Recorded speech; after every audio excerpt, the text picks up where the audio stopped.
আজ আমরা দেশের বাইকাররা শত ব্যস্ততা ভুলে রাস্তায় নেমেছি। নিজেদের বসে থাকা আর টালবাহানা করার সময় নেই, কারণ এই শহর, এই রাস্তাগুলো ব্যাটারি চালিত অটোরিকশা চালকরা দখল করে ফেলেছে। এদের বাস্তবতা হলো লাইসেন্স নেই, ট্রেনিং নেই, ট্রাফিক আইন মানে না, প্রতি মাসে কাউকে না কাউকে পিছিয়ে ফেলছে, আর অভিযোগ করলে গরিবদের সাথে অন্যায় বলে পাল্টা প্রচারণা চালাচ্ছে। আজ মানিক মিয়া অ্যাভিনিউ সংসদ ভবনের সামনে আমরা একত্রিত হয়েছি শত শত বাইকাররা।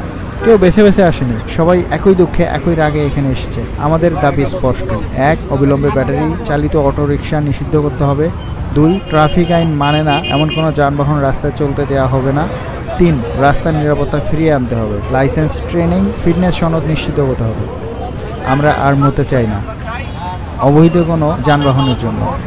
আমরা চাই নিরাপদ রাস্তা। আমরা চাই নিয়মিত যানজট বর্জিত ঢাকা। Enough is enough.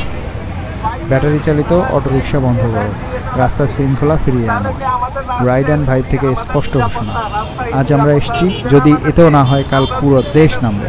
সমাধান চাই এবং অটোরিকশার অপসারণ, বিক্রি এবং সেই সাথে বনানী যারা আহত আছে এবং যাদের প্রহার করা হয়েছে, যারা করেছে তাদের শাস্তি দাবি করি।